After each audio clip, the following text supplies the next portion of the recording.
میں بہت اچھا انسان تو نہیں ہوں, میرے بہت اچھے اعمال تو نہیں ہیں, لیکن میں تمہارا حاکم ہوں, اگر مجھ سے میں کوئی اچھا کام کروں گا تو تم میری مدد کرنا, میں دین کے معاملے میں کوئی اچھا کام کروں گا تو میری مدد کرنا, اور اگر میں راستہ بھٹک جاؤں گا, کوئی غلط کام کرنے چلوں گا تو تم میرا راستہ روک دینا, مجھے سیدھا راستہ دکھانا. یہ ابو بکر صدیق کا پہلا خطبہ تھا. لوگوں کو وصیت کر رہے ہیں, لوگوں اگر میں غلط کام کروں گا تو مجھے روکنا, اچھا کام کروں گا تو میری مدد کرنا.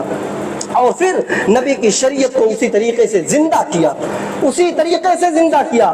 اللہ کے نبی کے انتقال کے بعد ابو بکر صدیق جب خلیفہ بنائے گئے تو بہت سارے قبیلے کے لوگ زکوٰۃ دینے سے منع کرنے لگے. لوگوں نے کہا نبی کے دور میں ہم زکوٰۃ دیتے تھے, اب نبی کا انتقال ہو گیا, زکوٰۃ بھی ختم ہو گئی, زکوٰۃ نہیں دیں گے. حضرت ابو بکر صدیق نے جہاد کا, جنگ کا اعلان کیا کہ جو زکوٰۃ نہیں دے گا ہم ان کے خلاف جنگ کریں گے, فوجیوں کو بلائیں گے اور جنگ کریں گے. حضرت عمر فاروق ابو بکر سے کہتے ہیں, اے ابو بکر, مدینے کے بارڈر پر جو فوجی ہیں مدینے کی حفاظت کے لیے, ان کو بلا کر کے جنگ کرواؤ گے تو پھر مدینے کی حفاظت کون کرے گا؟ ابو بکر صدیق کہتے ہیں, عمر, تم زمانے جاہلیت میں ایمان لانے سے پہلے بڑے بہادر بنتے تھے, ایمان لانے کے بعد تمہاری بہادری کہاں چلی گئی؟ نبی کے دور میں جو زکوٰۃ دیتے تھے, اگر میرے دور میں زکوٰۃ نہیں دیں گے, زکوٰۃ چھوڑو, نبی کے دور میں بکری دیتے تھے زکوٰۃ میں, اور بکری کے ساتھ میں جو رسی پڑی ہوتی تھی وہ رسی بھی دیتے تھے. اونٹ زکوٰۃ میں دیتے تھے, اونٹ کے ساتھ جو رسی پڑی ہوتی تھی وہ رسی بھی دیتے تھے. اگر میرے دور میں کوئی بکری دیا رسی کو روک لیا, اونٹ دیا رسی کو روک لیا, تو میں اس کے خلاف جنگ کروں گا. حضرت ابوبکر صدیق تھے بڑے نرم دل, لیکن جب حق اور باطل کی بات آئی تو فولاد بن گئے. علامہ اقبال نے کہا, ہو حلقے یارا تو بریشم کی طرح نرم, ہو حلقے یارا تو بریشم کی طرح نرم, رزم حق و باطل ہو تو فولاد مومن. دین میں کوئی کمپرومائز نہیں. اگر کوئی زکوٰۃ دینے سے انکار کیا, بکری دے رہا ہے, نبی کے دور میں رسی سمیت بکری کو دیتا تھا, اور میرے خلافت میں اگر کوئی بکری دے گا, رسی کو روک لے گا, تو اس کے خلاف جنگ کروں گا. نبی کی شریعت کو اسی طریقے سے زندہ کیا. میرے بھائیو, وقت ہو چکا ہے اور مائک خراب ہے, اس لیے جنتا بھی نہیں ہے بولنے میں. آخری چیز بتاؤں, حضرت ابوبکر صدیق کے انتقال کا وقت آ جاتا ہے. 2.5 سال انہوں نے خلافت کی, 2.5 سال, اب انتقال کا وقت آ گیا. مرض الموت میں مبتلا ہے. حضرت ابوبکر صدیق کی بیٹی امی عائشہ پیارے نبی صلی اللہ علیہ وسلم کی بیوی ہیں, ابوبکر صدیق کی بیٹی ہیں, آتی ہے ابوبکر صدیق کے پاس, اپنے ابو کے پاس. پہلا سوال پوچھتے ابوبکر صدیق, اے بیٹی, یہ بتاؤ, نبی کے کفن میں, نبی کو دفنانے کے وقت جو کپڑا کفن کے طور پر دیا گیا تھا وہ کتنے کپڑے تھے؟ نبی کو کتنے کپڑے میں کفنایا گیا؟ سوچئے, پوری زندگی نبی کے ساتھ تھے. ایمان لانے سے پہلے جب نبی نہیں بنائے گئے تھے اللہ کے نبی, تب بھی ابوبکر اللہ کے نبی کے دوست تھے. ایمان لانے کے بعد مردوں میں سب سے پہلے ایمان لائے ابوبکر, اور ایمان لانے کے بعد بھی ابوبکر نبی کے ساتھ میں تھے. آج اپنی بیٹی سے مسئلہ پوچھ رہے ہیں, بیٹی بتاؤ, اللہ کے نبی کو کتنے کپڑے میں کفنایا گیا؟ اپنی بیٹیوں کو اس قابل بناؤ کہ اگر دین کے معاملے میں کچھ مسئلہ اٹک رہا ہو تو اپنی بیٹیوں سے پوچھو تو بتا, وہ بیٹیاں بتانے کے لائق ہو. اپنی بیٹیوں کو اس قابل بناؤ. ابوبکر صدیق کا یہ مسئلہ, یہ بات ہمیں نصیحت کر رہا ہے کہ ابوبکر صدیق اپنی بیٹی سے مسئلہ پوچھ رہے, بیٹی اب اللہ کے نبی کو کتنے کپڑے میں کفنایا گیا؟ امی عائشہ کہتی ہیں, ابو, اللہ کے نبی کو 3 کپڑے میں کفنایا گیا. کتنے کپڑے میں؟ 3 کپڑے میں کفنایا گیا. حضرت ابوبکر صدیق کہتے ہیں, بیٹی میرے پاس ایک چادر ہے جو داغدار ہے, یہ ایک ہی چادر میرے پاس ہے, 2 چادر اور لے لینا, اور مجھے بھی 3 چادر میں دفنا دینا, مجھے بھی 3 چادر میں کفنانا. امی عائشہ کہتی ہیں, ابو ہم تو اتنے گئے گزرے نہیں ہیں کہ آپ کو پرانے کپڑے میں کفنائیں گے. نہیں اللہ, ابو ہم آپ کے لیے نئے کفن کا انتظام کریں گے, نئے کفن میں آپ کو کفنائیں گے. ابوبکر صدیق کہتے ہیں, بیٹی نیا تو زندوں کے لیے ہوتا ہے, میں مر جاؤں گا, نیا کپڑا لے کر کے کیا کروں گا قبر میں؟ مجھے پرانے ہی کپڑے میں کفنا دینا, نئے کپڑوں کی ضرورت نہیں ہے. لہٰذا ابوبکر صدیق کا انتقال ہو جاتا ہے, انہیں 3 کپڑوں میں کفنایا گیا, اور اللہ کے نبی صلی اللہ علیہ وسلم کی قبر کے پاس ان کو دفن کیا گیا. اللہ کے نبی کے قبر کے پاس ان کو دفن کیا گیا. سوچئے, یہ پہلے انسان ہے ابوبکر صدیق جو اللہ کے نبی کی نبوت اور نبی بننے سے پہلے اللہ کے نبی کے دوست تھے, نبی ہونے کے بعد بھی دوست کے ساتھ ساتھ صحابی بھی ہیں، اللہ کے نبی کے سب سے پہلے صحابی ہیں اور انتقال کے بعد بھی اللہ کے نبی کے بغل میں دفن ہوئے۔ یہ اعجاز تھا حضرت ابوبکر صدیق کا۔ لیکن افسوس کی بات یہ ہے کہ آج ایسے مضبوط ایمان والے صحابی جنہوں نے دین کے لیے بڑی محنتیں کی، مال کی ضرورت پڑی تو مال دیا، جان کی ضرورت پڑی تو جان دیا۔ غزوہ تبوک کا واقعہ معلوم ہے، اللہ کے نبی نے اعلان کیا تھا کہ کچھ مال کی ضرورت ہے۔ حضرت ابوبکر صدیق وہی ابوبکر صدیق ہیں، اپنے گھر کا پورا مال نبی کی خدمت میں پیش کر دیا، پورا مال جتنا مال تھا ان کے گھر میں سب نبی کو دے دیا۔ اللہ کے نبی لیجئے۔ اور جب اللہ کے نبی نے پوچھا اے ابوبکر کیا لائے ہو، کیا چھوڑ کر کے آئے ہو، تو ابوبکر صدیق نے کہا اللہ کے نبی گھر کا سارا سامان لے آیا، گھر میں صرف اللہ اور اس کے رسول کا نام چھوڑا۔ یہ نبی سے محبت کرتے تھے۔ آج انتقال ہو گیا، اللہ کے نبی کے قبر کے بغل میں انہیں دفن کیا گیا، اور آج ایسی شخصیت کو لوگ اسٹیج پر گالیاں دیتے ہیں۔ میرے بھائیوں، ہمیں صحابہ کی سیرت کو پڑھنے کی اور اس کو سمجھنے کی، اس کو سننے کی ضرورت ہے۔ اللہ تعالی ہم سب کو صحابہ سے محبت کرنے والا بنائے۔ یا خدا، جسم میں جب تک کہ میری جان رہے تجھ پہ صدقے تیرے محبوب پہ قربان رہے۔ دل وہی دل ہے جو کہ جس دل میں ہو الفت تیری، روح وہ روح ہے جس میں تیرا ارمان رہے۔ کچھ رہے یا نہ رہے، پر یہ دعا ہے کہ امیر نزا کے وقت سلامت میرا ایمان رہے۔ اقول قولی ھذا استغفر اللہ لی ولکم ولسائر المسلمین فاستغفروہ انہ هو الغفور الرحیم۔